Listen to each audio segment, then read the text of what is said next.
Everyone. आज हम assessment worksheet number 2 करेंगे सोशल स्टडीज की 10th क्लास के लिए। इसमें हमें 20 नंबर का है। ये दो सेक्शंस में डिवाइड है। पहले एमसीक्यू टाइप क्वेश्चंस है और दूसरे में शॉर्ट क्वेश्चंस है जिनकी एक की वैल्यू 3 नंबर की है। पैसेज पढ़ते हैं। Zooming, that is the slash and burn agriculture, is known as milpa in Mexico and Central America, conuco in Venezuela। जो जूमिंग है ये एक स्लैश एंड बर्न एग्रीकल्चर है जो कि हम सब जानते हैं।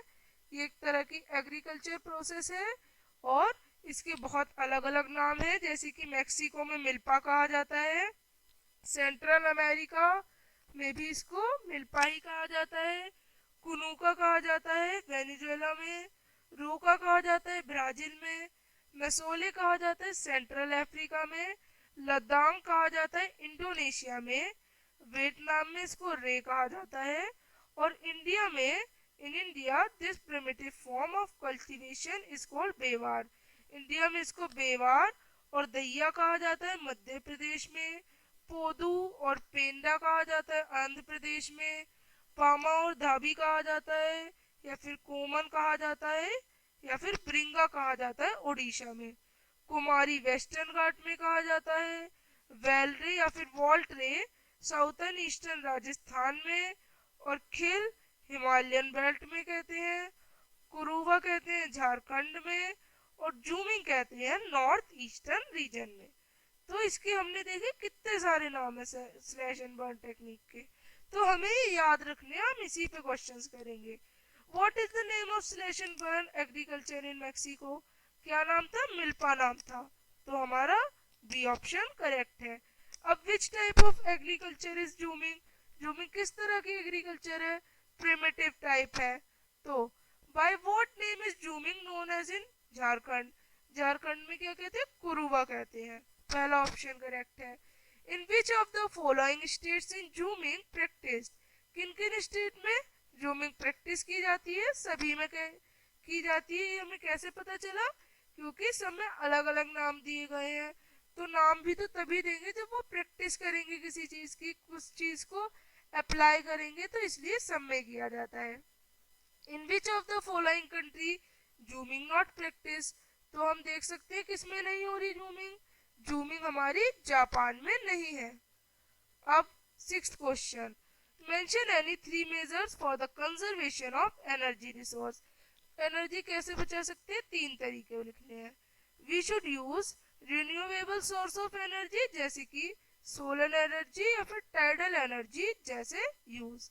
We should use the means of public transport और थर्ड में लिख सकते हैं quality and energy efficient electronic product should be use जैसे कि एलईडी बल्ब। तो अब 7 देखते हैं। Brightly explain the type of agriculture. Agriculture के टाइप बताने हैं। This is a primitive type of agriculture. एक प्रिमिटिव टाइप ऑफ एग्रीकल्चर होता है। इस एग्रीकल्चर में ये बहुत सिंपल वे में किया जाता है कुछ ही टूल्स की हेल्प से। सेकंड होता है इंटेंसिव सब्सटीटेंस फार्मिंग। ये कैसे की जाती है? ये बहुत ही पॉपुलेटेड एरिया में की जाती है जहाँ पे बहुत सारे लोग रहते हैं और ये फूड ग्रेन्स प्रोड्यूस करने के लिए की जाती है। अब commercial farming, in this agriculture crops are produce to sell in market. इसमें मार्केट में सेल की जाती है किस पर्पस के लिए? प्रॉफिट के लिए। और इसमें ज्यादा मशीनरी और कैपिटल चाहिए। कैपिटल मतलब मनी। प्लांटेशन फार्मिंग, ये क्या होती है? इसमें हम एक ही तरह की क्रॉप उगाते हैं एक बहुत लार्ज साइज की फील्ड में। इसमें हम उगा सकते हैं टी, कॉफी या रबर के प्लांटेशंस। अब 8th, explain the geographical conditions required for the cultivation of rice. The geographical conditions required for the growth of the rice are as follows. It is a kharif crop which requires hot and humid climate for cultivation. Temperature above 20 degree Celsius and high humidity with annual rainfall above 100 centimeter are favorable for the growth of rice. Up rice available soil of the food plains and deletic areas which are renewed every year are ideal for Rice cultivation.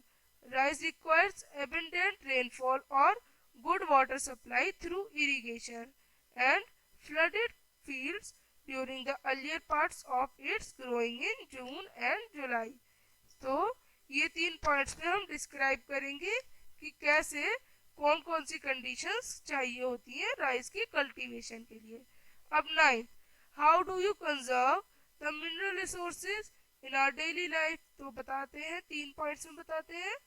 Bye recycling and reusing mineral resources, conservation of mineral can be done by improving the technology and by using the substitutes of non-renewable minerals. अब 10, हमें एक note लिखना है रबी crop के बारे में। तो रबी crops क्या होती है पहले हम ये डिस्क्राइब करेंगे। रबी क्रॉप्स और rabi harvest are the crops in agriculture that are sown in winter or cold season. They are harvested in the spring, and Rabi is an Arabic word which means spring. Thus, the word Rabi is used frequently in subcontinent. Rabi is grown around the month of November to April in the subcontinent. The water collected from the rain in this season is the main source of water in these plants. Rabi crops require great amount of irrigation, thus heavy raining may ruin a kharif crop, but it is healthy and beneficial for rabi crops. These crops are then taken out at departure of monsoon season. The harvesting may begin by April or May. Major rabi crops are harvested in subcontinents are wheat, gram, peas, mustard, linseed and barley. Most of the rabi crops are under rabi crops. It is an integral crop in our area. अब हम किसी भी कोई भी रबी crop को describe कर सकते हैं कि वो कौन सी सॉइल में, किस टेम्परेचर में और कैसे ग्रो होती है। तो ये थी वर्कशीट। अब हम मिलेंगे नेक्स्ट वर्कशीट के साथ, तब तक के लिए